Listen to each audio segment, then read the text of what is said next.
13, 14 years ago when my betrayal experience happened. I mean, I will say the betrayal world maybe wasn't as big as it is today. There's so much out there now, and there's so many programs. And I remember when I was Googling for help, there really wasn't that much. There were the few books, but those again, of course, were written in the model that the man was the cheater. So I was pretty alone in that sense. So yeah. Partner betrayal is disorienting, heartbreaking, and results in absolute confusion for the betrayed partner. You worry that nothing in your life was real, and you fear that you will never be able to trust your spouse or yourself again. Well, welcome to the Rebuilding Trust podcast with Carol the Coach. I'm Carol Jurgensen Sheets, aka Carol the Coach, and what I can promise is that when you listen to my podcast, you'll begin to believe that there is hope. We will be hearing from experts all over the world who specialize in problematic sexual behavior, sex addiction, and infidelity. Together, we will be asking them the hard questions about how you both can rebuild safety, find strengths, grieve and mourn what you had, what you never had, and what you fear you will never find again. The truth is that rebuilding trust is possible, and I am going to show you the steps to working together to build a whole new marriage based on the honesty, authenticity, and transparency that your marriage deserves. Rebuilding Trust with Carol the Coach. You know, I'm so happy to be with you every single week to either discuss concepts and theory, feelings, thoughts, and to have excellent guests like I did today. Adam Nisenson is a pioneer in this field, and you're going to get to hear what it's like to be a male partner in a world where you're not encouraged to talk about it. I feel like, Adam, your theory, your work with clients has just blossomed or maybe even exploded. And I want to share with my listening audience how I think I was a part of that. May I? Yeah, and you were a huge part. Go for it. Okay. And it may be different than what you thought, because Adam and I have never talked about this. No.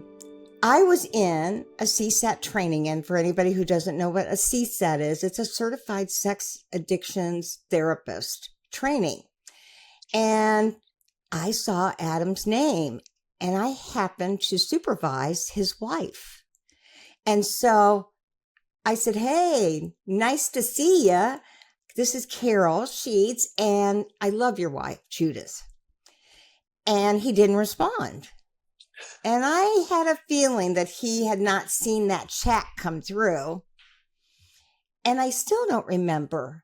Did you respond to me during that training? No, I don't think I saw it, or maybe I reached out to Judith and I was like, did Carol just text like message? Like I was just kind of, it was out of context because we were in a training, right? In a certification stuff, CE stuff. So yeah, Mm-hmm. I don't remember, but I do remember that's kind of what started it for Yeah, that sure. was our first connection. Yeah.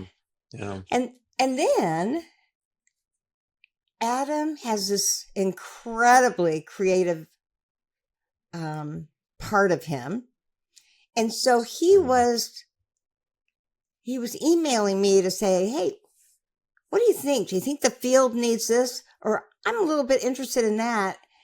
And he started talking about what it felt like from a previous relationship to have been betrayed by a woman.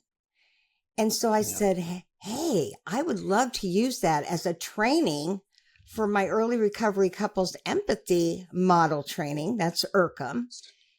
And so he and Judith came on to talk That's about right. what that felt like for him. And that was really our first professional gig Yeah. that we Yeah. did together. Yeah. But to be clear, Judith isn't the woman that cheated on me. That's right. Yeah, I remarried. That the first marriage didn't work because of the betrayal. Well, and I didn't know Um, how open you were being about that. And oh, so, yeah, I'm super open. It's okay. in the book too, right? I talk in each chapter, so little Yes, pieces, that's but true. more about me and my experience, not about what my ex-wife did. That's her journey, that's her work. Yeah. Yeah. You really had formulated some hypotheses based on that. Yeah. And you did some research and you said, you know what, Carol, I'd like I'd like to write a book. I'd like to create a model. I'd like to teach people about this. And how Yeah. long did it take you to get all that done?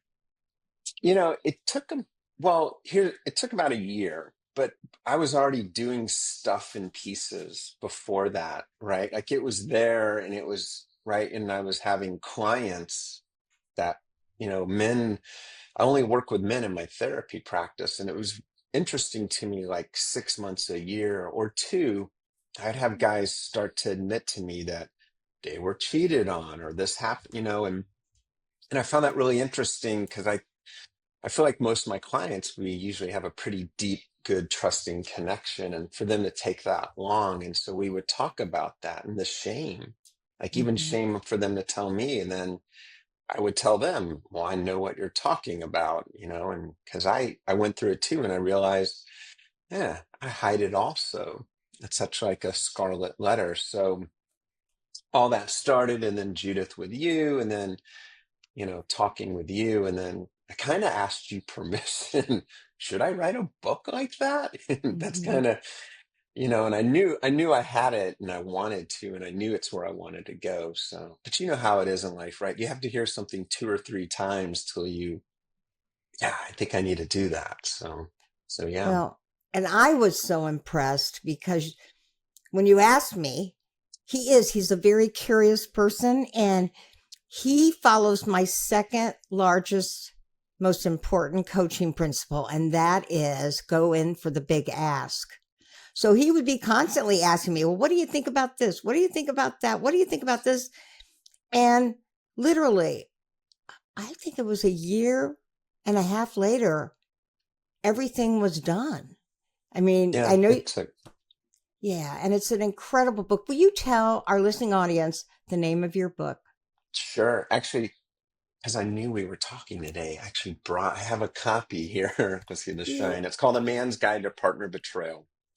Right. And so I have been told it's the first book written for men to navigate partner betrayal. Most all of the books, as we know out there in all the context, talks about the man being the cheater. So that was the other part is I wanted to write something that not only was from a man to men, but right, I had that experience, not only professionally, but personally.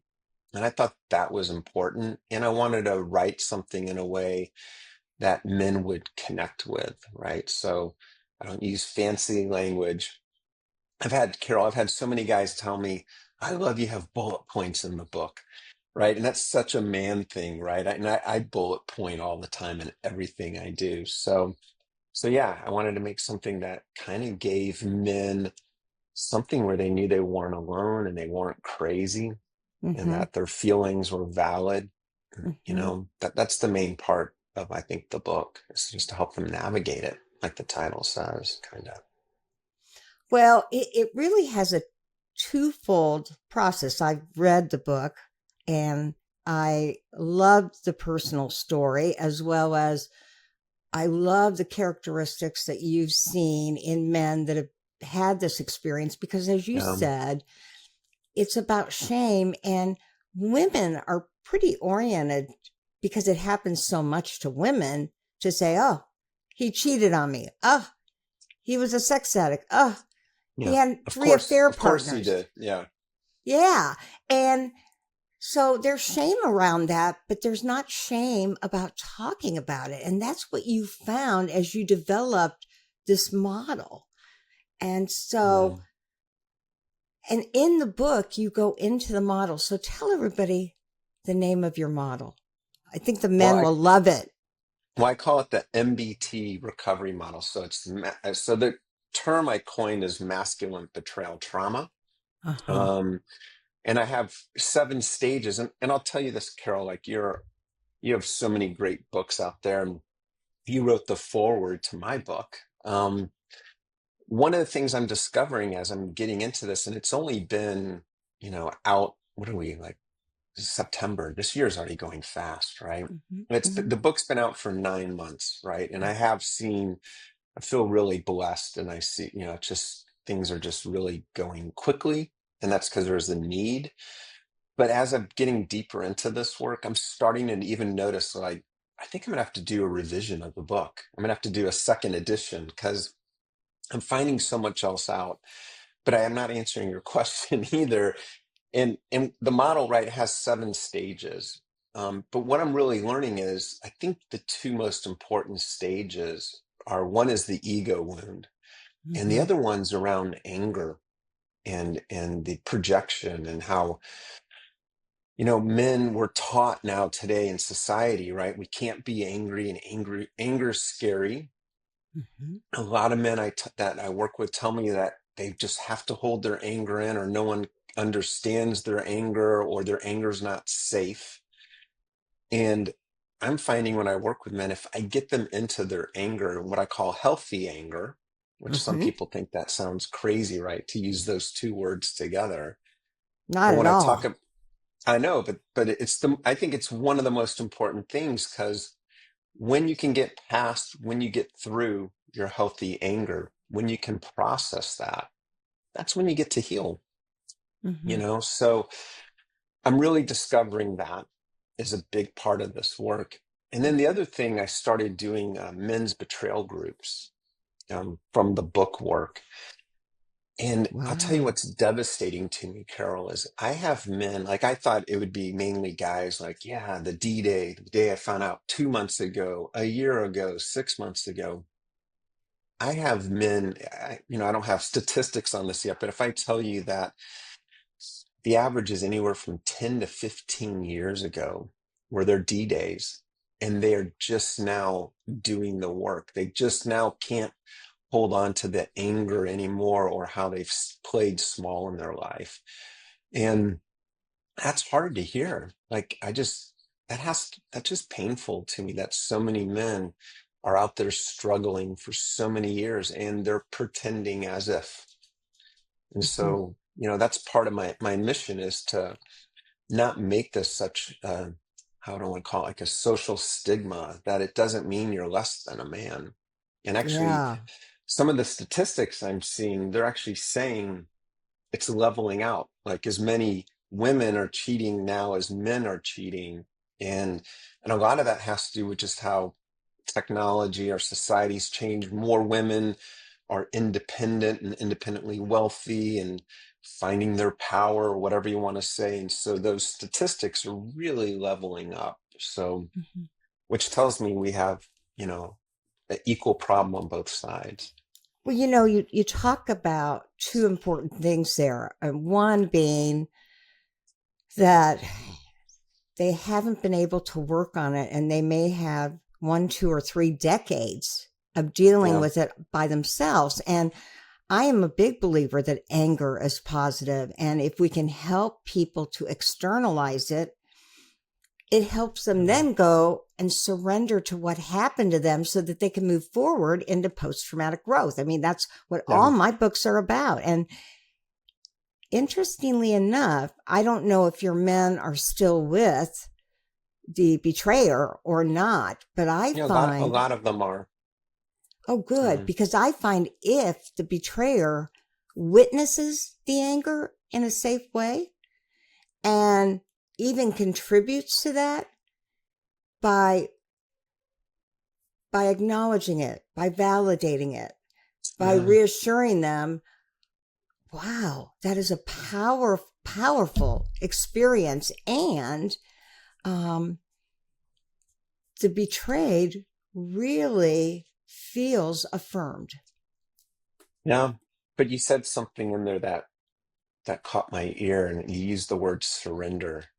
And Mhm. that's, for men, that's another, we'll talk a lot of stereotypes here today as we talk about men, but there's a lot of truth in the stereotypes. And a lot of men struggle also with the idea of surrender, right? Mhm. Because it's, Mhm. that means I'm giving up. That means I'm not strong, right? And Mhm. so that's the other part I teach men, is actually, surrender takes bravery and strength. Surrender means you have the awareness and actually the strength to say, I need help, or this doesn't work, or I can't hold on to this anymore, Mhm. you know? So I mean, that's another big part of the stereotype that we have to break through, that surrendering and doing this work is actually really strong. It's really brave, you know. So I want to ask you if you replace that word with surrender, because I found the same thing to be true, especially for men. If Hmm. you use acceptance, does that Yeah. resonate a little bit better, or does that still in some ways connote weakness? And I just use surrender because I want Okay. men to, but I like acceptance too, right? Hmm. Hmm. I think there's a lot of different ways of going at it. But I tell my guys all the time that I think the bravest, strongest man in the room is the one that's willing to cry and be vulnerable, the one that's willing to show your partner your heart and let them see what happened to it. Those are the things that create healing. Those are the things that are really, I think, like the boldness, hiding out and being in your shame. Like shame, right, is shame's always pretty much unspeakable. And when we can't talk about it, we can't heal it. And that's what I'm seeing with these men. They've held on to shame so long. And when it's done for their self-worth, their self-esteem, and their self-love, it's just chipped it away to where they're just become nothing of a man. And that's not brave either, right? So, Right.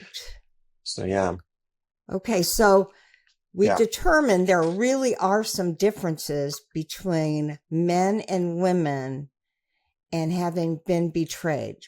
And you yeah, said in your domains of your model, the anger part is tough for them to accept and utilize because it connotes something for them. And I said weakness, but what word would you use?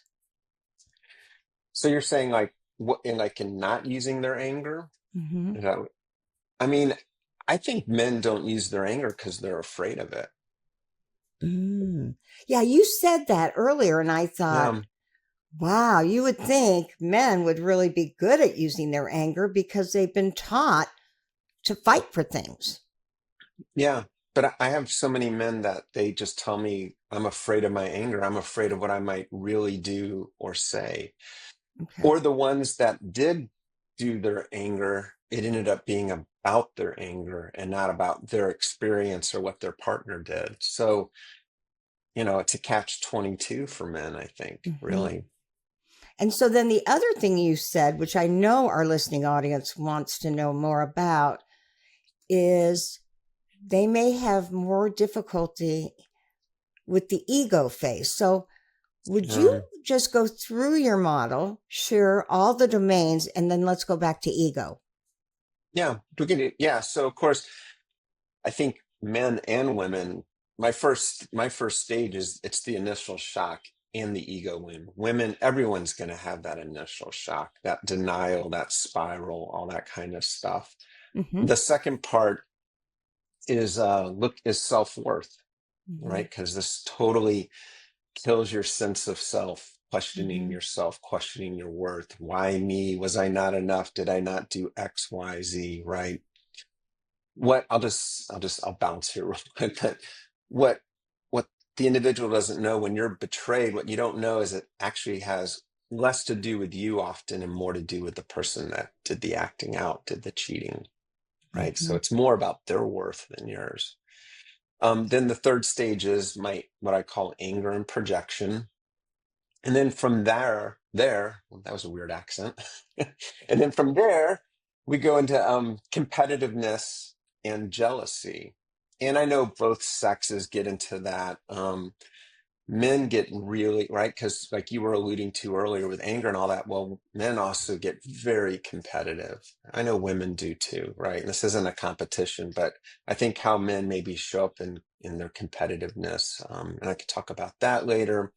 And then we go into withdrawal and isolation, right? Because then it just becomes so heavy, too much. And that's the part where I think I'm seeing working with these men, right? They've been in withdrawal and isolation for 10, 15 years, can't do it anymore. They're exhausted. And then the sixth phase is the rebuilding, right? That's when we start to break all this down, look at it. So you have that kind of transformation. And then from there, it's positive growth and and your resilience. And then if you've reconciled or you stayed in the marriage and you were alluding to it, I see it all the time. I see couples that really create beautiful, strong, healthy relationships from this. And it's terrible that that has to happen that way, but a lot of things in life, right, come from the darkness or come from tragedy. So those are kind of the seven stages, if you will. Well, and you are referencing post traumatic growth. And Yeah, I'm totally. such a proponent of post traumatic growth. I want people to start asking themselves, men or women, you know, do I have a new appreciation for life? Because that's one of the domains. The second one is, do I know my own strength? And am I Yeah. able to identify those personality characteristics that are different because of this experience? And then do I have a sense of possibility that I can do something with this? I mean, obviously you did. Um, Yeah, making something positive out of it.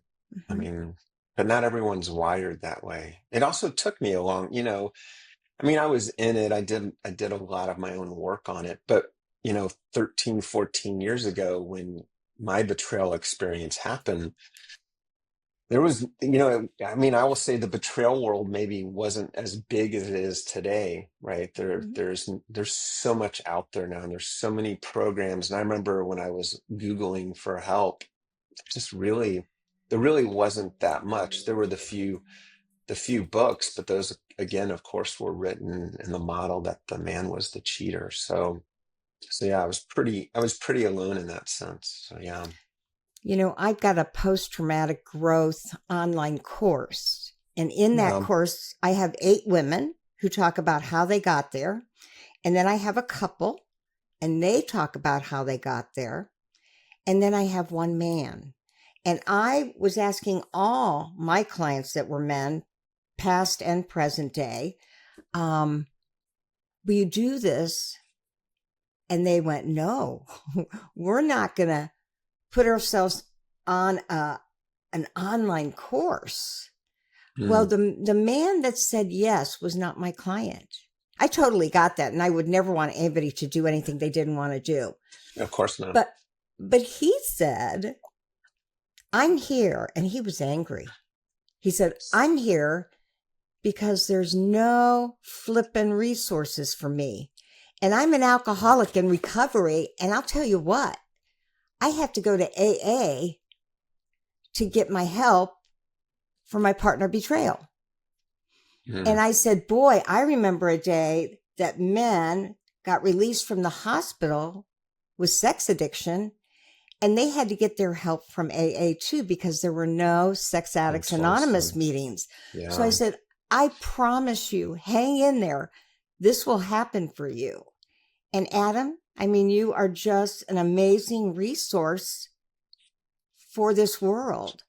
And Thank and you. and now you and your wife have teamed up Yeah. in, and let the world know what she's doing. Yeah. So she's working actually.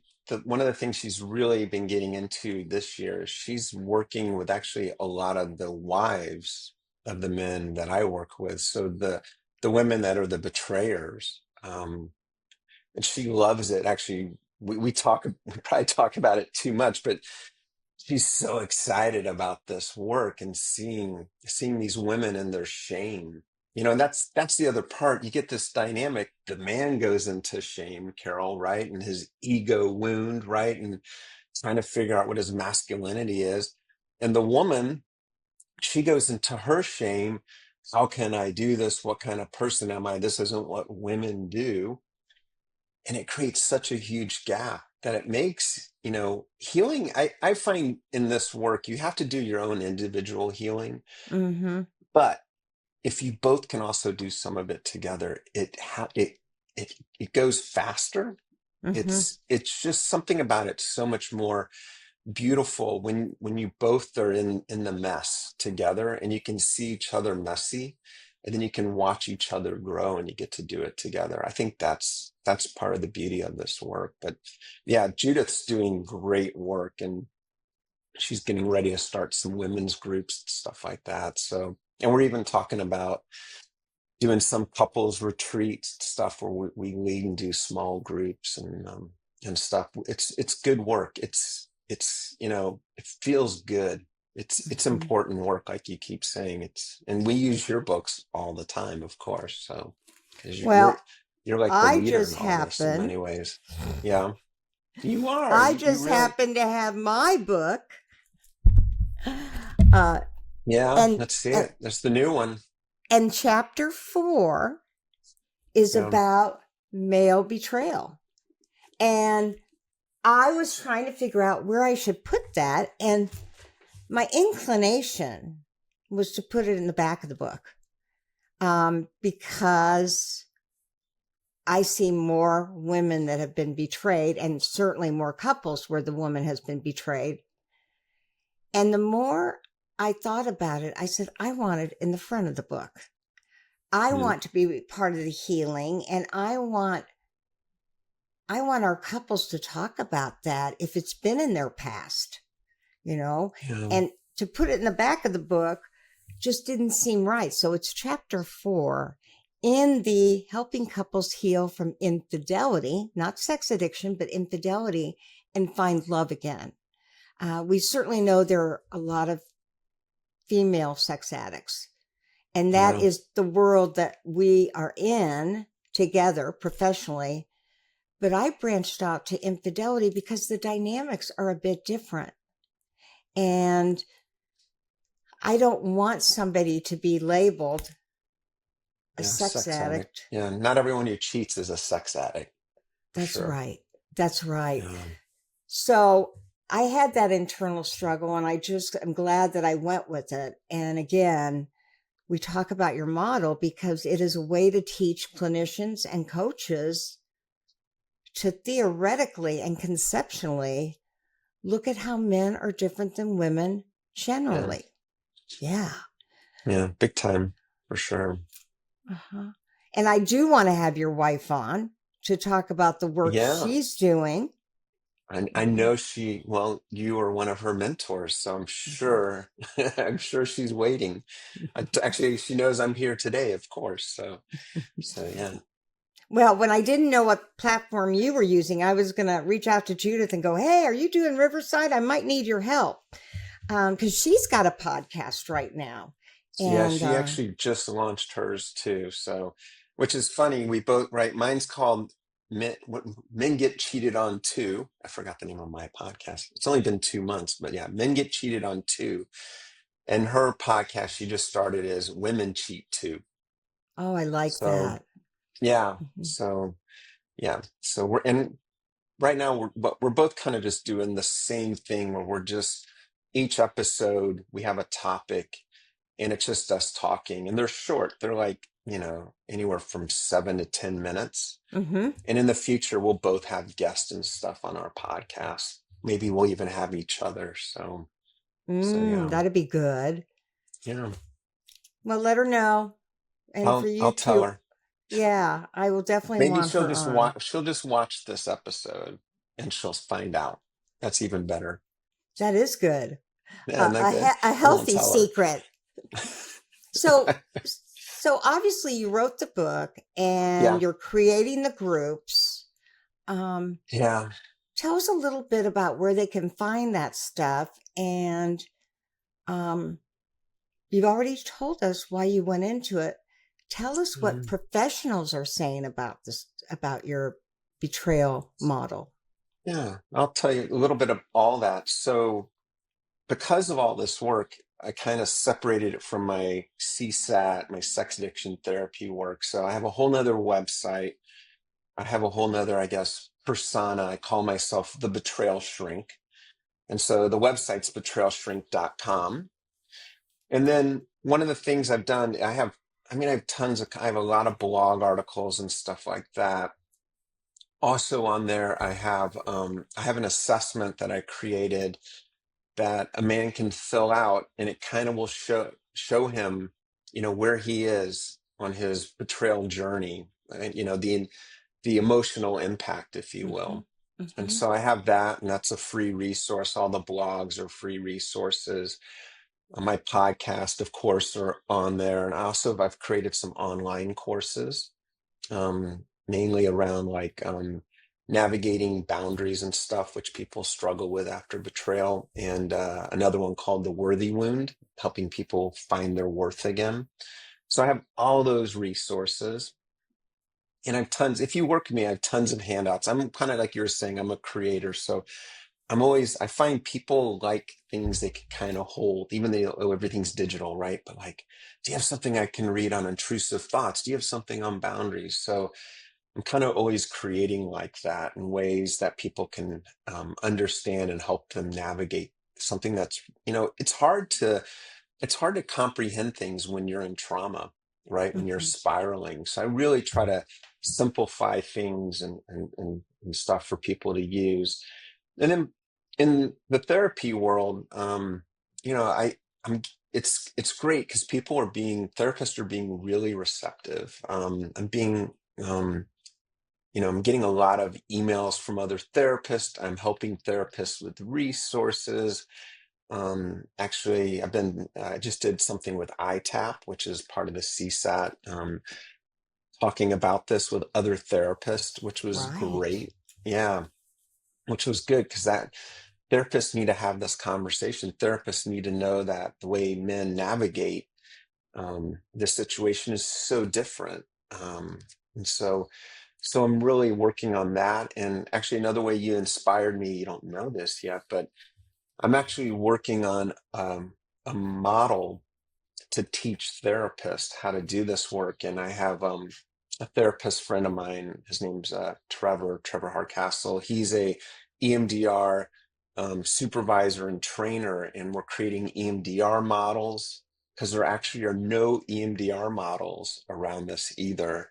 And so we're trying to create a certification, hopefully maybe sometime by next year, because I think it's Ah. important that therapists need to know how to do this work, need to know how to talk to men and connect with men. So, Mm-hmm. so yeah, I got a lot happening for sure, but You it's really important. do. Whew. Yeah, but you do too. I know how busy you are too. It's Well, and but like that. I'm leaning into retirement. Yeah, I know. Sure you are. Sure you Yeah, are. Me I too, right? know. Right. No, but it's like I tell Judith all the time. It's like, oh, I don't have enough time in the day, and I have so much I need to do. But what she reminds me, it's not what I need to do, it's what I want to do, right? And it's Mhm. because I just have so many ideas, and I want to get this out there, and I want to grow this, and I want men to feel safe. I want men to heal. I want women to heal. I want couples to heal because Uh-huh.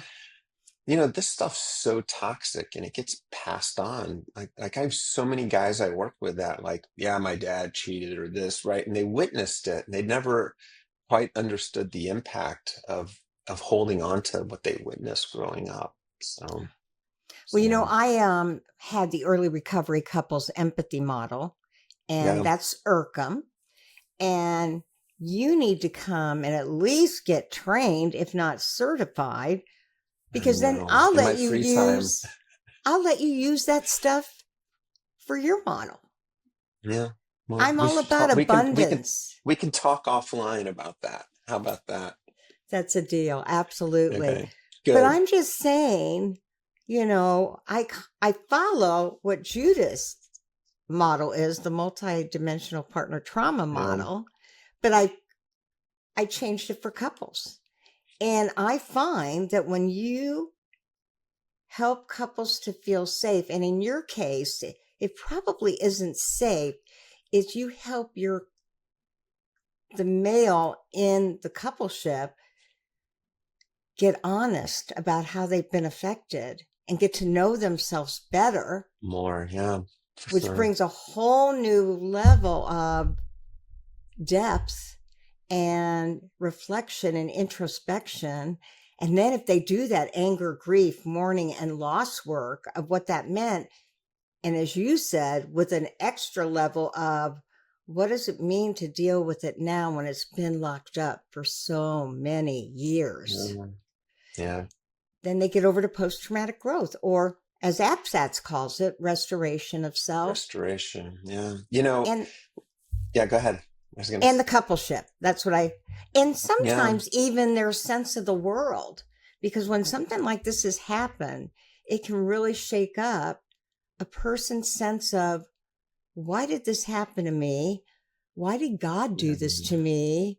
Why me? I get a And lot of why me's. Yeah. yeah, yeah. Yeah. So why not you?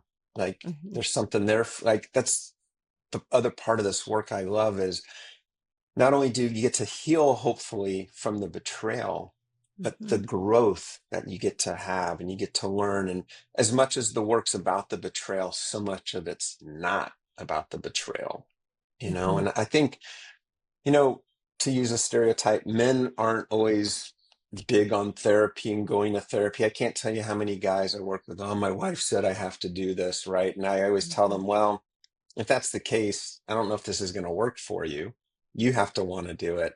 But then after they get into it, they shift. And this is great, or wow, I'm learning so much, or I didn't realize I did that. And that's the beautiful thing about getting cracked open is you get to see parts of you that you didn't know existed. You get to see parts of you that have been hiding in the shadows, Hmm. and that those parts need to be seen. Those parts need to be loved and accepted. And those are the parts you heal. You, even if you're the betrayed, like I tell guys, like, you didn't do the action, but you have a part in it, right? You didn't, your partner made the choice, but you get to learn to be different and show up different in the relationship. So maybe those things don't ever happen again. Or if you see them happening, you have the ability to say, hey, something isn't right, or I'm not happy, or this isn't working for me. Because so many people that are the betrayed, they know. Often they see it. Very few are totally in the dark, right? Usually I had a gut feeling, or I saw a couple things, or I ignored it, or we drifted apart, right? You hear all these stories, right, Carol, all the time. Hmm. And I'm like, if you're aware, if you love yourself, if you understand boundaries and all that, that stuff will never happen again, because you'll stop it. You'll leave. You'll ask for what you want and need. You know your Hmm. worth. I can go on and on, but yeah, that's the beauty of this work for sure. Well, I am so thankful for you. I'm so thankful for your Thank you. creativity, and you've got the perfect setup to do couples work at some point. Yeah, we will. One step at a time, right? Yeah, we will. It's going to Yeah. happen. It's already in discussion. So yeah, Well, thank you so much for being my first guest on this platform. it's my And honor. yeah, absolutely. And is there anything else you want to say before we end? Man, putting me on the spot. I mean, I would just say to anyone that's been betrayed, don't do it alone. Seek Hmm. help. Like, Hmm. in the things that you're thinking and feeling and experiencing, you're not crazy. You're not the only one. There's trained professionals out there that can help you navigate this. Hmm. And there is light at the end of that tunnel. I'm proof of that. So Hmm. yeah. Absolutely. Well, Adam Nisenson, thanks so much. Everybody go out and get his book. Where can they find your book? Because I know we share the same publisher. Yeah, I don't, Carol, where does everybody get a book today? On Amazon. But here, Yeah. I'll do shameless plug one more time. Yeah. The Man's Guide to Partner On the Betrayal. betrayal. Yeah. Thank you, Adam. It's been a Thanks, Carol. pleasure. Good hanging and seeing you. It's been a while. It has. All We'll talk right. soon. You got it. Thanks.